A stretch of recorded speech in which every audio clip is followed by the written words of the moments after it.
अस्सलाम वालेकुम नाज़रीन, मैं राजा आतिफ जुल्फ़िकार आपकी खिदमत में हाज़िर। नाज़रीन, आज़ाद कश्मीर में इंतखाबात का बाज़ार गर्म हो गया है। बहुत सख्त मुकाबले हो रहे हैं। पाकिस्तान की जो तीनों बड़ी जमातें हैं, पाकिस्तान तहरीक इंसाफ, पाकिस्तान मुस्लिम लीग नून और पीपल्स पार्टी, वहाँ पे अपना अपना जोर लगा रही हैं। जमात इस्लामी भी मैदान में और कुछ छोटी जमातें भी मैदान में।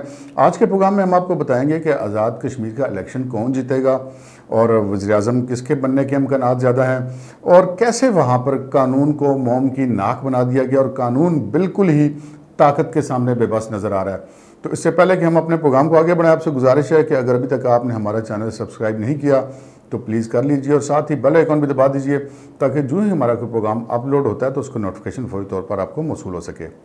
प्रोग्राम का बाकायदा आगाज़ करते हैं। नाज़रीन, आज़ाद कश्मीर जो है बेशक वक्त हम कह सकते हैं कि एक बहुत खुशकिस्मत खिता है और किसी हद तक बदकिस्मत भी। खुशकिस्मत खिता उसको हम इस तरह से कह सकते हैं कि अक़वाम मुत्तहिदा के एजेंडे पर होने की वजह से कुछ मजबूरियां हैं। जब भी पाकिस्तान में मार्शल लॉ लगा, लेकिन आज़ाद कश्मीर में वो मार्शल लॉ नाफिज नहीं किया गया और वहाँ पर मुसलसल जो है वो सियासी अमल जारी रहा, मुसलसल इंतखाबात होते रहे। सो पाकिस्तान के साथ होने के बावजूद आज़ाद कश्मीर को कभी मार्शल लॉ का सामना उस तरह से बराह रास्त नहीं करना पड़ा और सियासी अमल किसी भी तौर बहरहाल जारी रहा। और बदकिस्मत हम उसको इस तरह से कह सकते हैं कि आज़ाद कश्मीर की जितनी भी हुकूमत है, जितनी भी मशीनरी है, जितना भी कुछ लोग हैं, वो एक वजारतें अमूर कश्मीर के मातहत आ जाते हैं। सो उनकी खुद मुख्तारी सियासी तौर पर जो है वो पाकिस्तान के साथ काफ़ी हद तक जो है पाकिस्तान पर डिपेंडेंट है। इस वक्त आज़ाद कश्मीर में जो आइंदा इंतखाबात हैं 25 जुलाई को होने जा रहे हैं। मैदान बहुत गर्म हो चुका है। उम्मीदवारों की जो इंतखाबी मुहिम है वो आगे बढ़ चुकी है। इन इंतखाबात में जो PTI है उसकी इंतखाबी मुहिम भी चल रही है। PTI की जो सारी मुहिम है उसकी क़यादत जो है वो बैरिस्टर सुल्तान महमूद कर रहे हैं, जबकि पाकिस्तान पीपल्स पार्टी की तरफ से बिलावल भुट्टो ज़रदारी वहाँ पर पहुँचे हैं कैंपेन चलाने के लिए। और वहाँ पर वो काफ़ी ज़्यादा वो जिसे कहते हैं ना कि वो सीधे सीधे फायर करें, लेकिन उनका फायरिंग का जो ज़्यादातर निशाना है वो PTI या उसकी हुकूमत नहीं है, बल्कि पाकिस्तान मुस्लिम लीग नून है। दूसरी तरफ पाकिस्तान मुस्लिम लीग नून ने पाकिस्तान में मरियम को थोड़ा सा पीछे करके शहबाज शरीफ साहब को आगे किया, लेकिन शहबाज शरीफ साहब की जो हिकमत अमली है वो पाकिस्तान के अंदर कुछ ज़्यादा कामयाब नहीं हुई, जिसके बाद पाकिस्तान मुस्लिम लीग नून ने मरियम नवाज़ शरीफ को आज़ाद कश्मीर की इंतखाबी मुहिम की ज़िम्मेदारी उनके हवाले कर दी और वो अब मैदान में उतर चुकी हैं। आज़ाद कश्मीर में वो ग़ालिबन अब पहुँच भी चुकी हैं और वो अब इस जो है वो इंतखाबी मुहिम की क़यादत करेंगी। मरियम नवाज़ नो डाउट एक क्राउड पुलर हैं, लेकिन आज़ाद कश्मीर की सियासत कुछ और कहती है।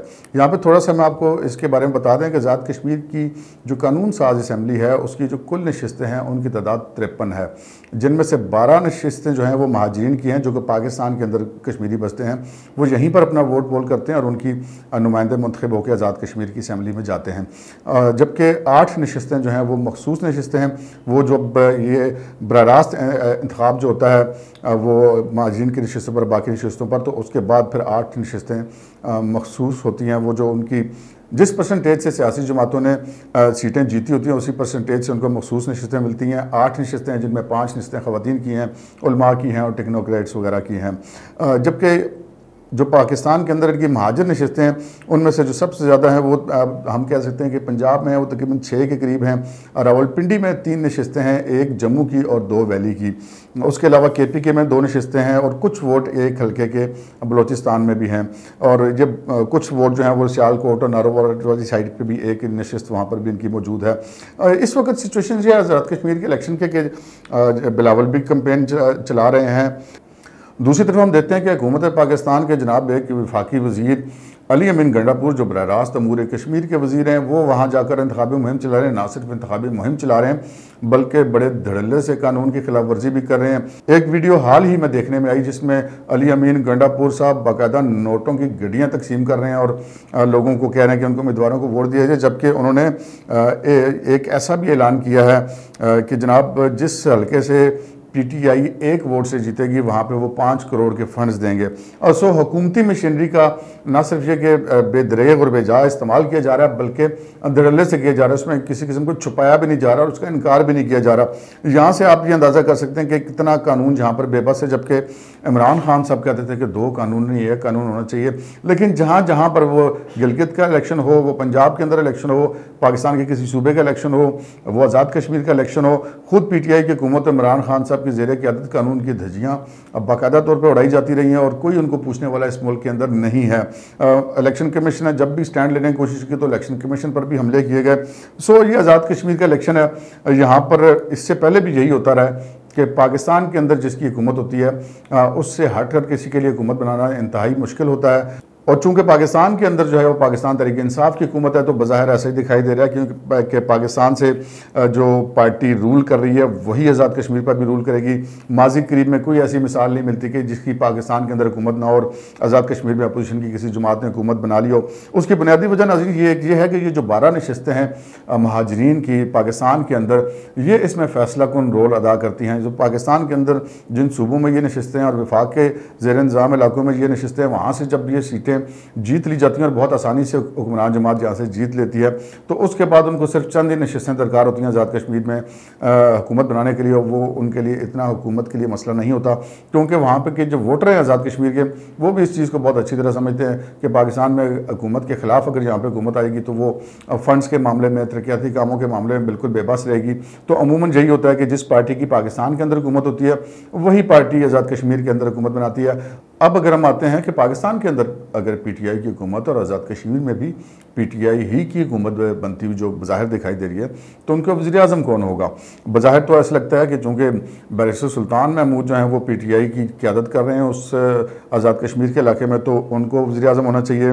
और पार्टी के अंदर भी ये पता चला कि वज़ीर अमूर कश्मीर अली अमीन गंडापुर और पाकिस्तान तहरीक इंसाफ के सेक्रेटरी जनरल आमिर महमूद कियानी पूरी हमायत कर रहे हैं बैरिस्टर सुल्तान महमूद को वज़ीर आज़म बनवाने के लिए। दूसरी तरफ एक और आपको पता है वो बहुत मोटी असामी है आजकल, सेंटोरस माल के मालिक जो हैं सरदार तनवीर इलियास, वो भी इलेक्शन में हिस्सा ले रहे हैं और वो भी वज़ारत उज़्मा के उम्मीदवार समझे जा रहे हैं। और जो आज़ाद कश्मीर में पीटीआई के ऑर्गेनाइज़र हैं सैफुल्लाह न्याज़ी, वो उनको पूरी सपोर्ट करें। यहाँ पर एक सूरत हाल एक ही पैदा हो सकती है कि अगर तो ये दोनों बंदे जीत जाते हैं क्योंकि ये दोनों वहाँ की नशिस्तें जो आज़ाद कश्मीर के अंदर वाक़ हैं वहाँ से इलेक्शन लड़ रहे हैं, बैरिस्टर सुल्तान साहब भी और सरदार तनवीर इलियास साहब भी। ये दोनों अगर इलेक्शन जीत जाते हैं तो फिर इन दोनों के दरमियान टाई पड़ जाएगी कि इन दोनों में से वज़ीर आज़म कौन बनेगा। और फिर जिसका वो कहते हैं कि वो पल्ला भारी होगा, वो फिर जिसकी लॉबिंग होगी वो फिर वज़ीर आज़म का जो है वो हम कह सकते हैं कि ताज अपने सर पे पहनेगा। लेकिन ये ज़रूरी नहीं है कि ये दोनों हज़रात वहाँ से जीत सकें क्योंकि ये जो वस्ती बाग में उनका मुकाबला है वो आज़ाद कश्मीर के जो वज़ीर इत्तलात हैं मुश्ताक मिन्हास, उनके साथ उनका मुकाबला मुश्ताक मिन्हास मुस्लिम लीग नून के टिकट पर हैं, सहाफ़ी भी रहे हुए हैं, नेशनल प्रेस क्लब के सदर भी वो रहे हुए हैं। लेकिन इस मरतबा मुश्ताक मिन्हास के लिए भी वो सीट जीतना इतना आसान नहीं है क्योंकि पिछली दफ़ा उनको जमा इस्लामी आज़ाद कश्मीर के रहनुमा जनाब रशीद तराबी साहब ने सपोर्ट किया था, लेकिन इस दफ़ा तराबी साहब खुद खड़े हैं और इन दोनों का तल्लुक भी एक ही बरादरी से है। और यूँ तनवीर इलियास साहब उनके पास चूँकि पैसा भी बेबहा, अगरचे कि मुश्ताक मिन्हास साहब भी कोई गरीब आदमी नहीं है, लेकिन सरदार तनवीर इलियास साहब के पास बेबहा पैसा है, इतलात भी आ रही हैं कि वो उस पैसे का इस्तेमाल भी करें, उनका हक बनता है भाई, उनके पास पैसा है वो खर्च कर सकते हैं। लेकिन मुश्ताक मिन्हास जो है वो काफ़ी हमें लग रहा है कि सख्त मुकाबला होगा मुश्ताक मिन्हास में, तराबी साहब में और सरदार तनवीर इलियास में। अब देखना यह कि तराबी साहब कितने वोट लेते हैं, जितने वोट वो लेते हैं वो उन वोटों से ये फैसला होगा कि मुश्ताक मिन्हास और सरदार तनवीर इलियास में कौन ये इलेक्शन जीतेगा। लेकिन अगर सरदार तनवीर इलियास इलेक्शन वहाँ से हार जाते हैं तो फिर हम कह सकते हैं कि बैरिस्टर सुल्तान के मुकाबले में वज़ारत उज़्मा का और कोई उम्मीदवार नहीं होगा पीटीआई की तरफ से। सो पाकिस्तान में जिसकी हुकूमत है, पाकिस्तान में पीटीआई की हुकूमत है, तो ऐसा ही लगता है कि आज़ाद कश्मीर का इलेक्शन भी पीटीआई की हुकूमत ही जीतेगी। और अगर ऐसा नहीं होता तो फिर ये बहुत बड़ा अपसेट होगा। आज के प्रोग्राम में इतना ही, इजाज़त दीजिए, अल्लाह हाफ़िज़।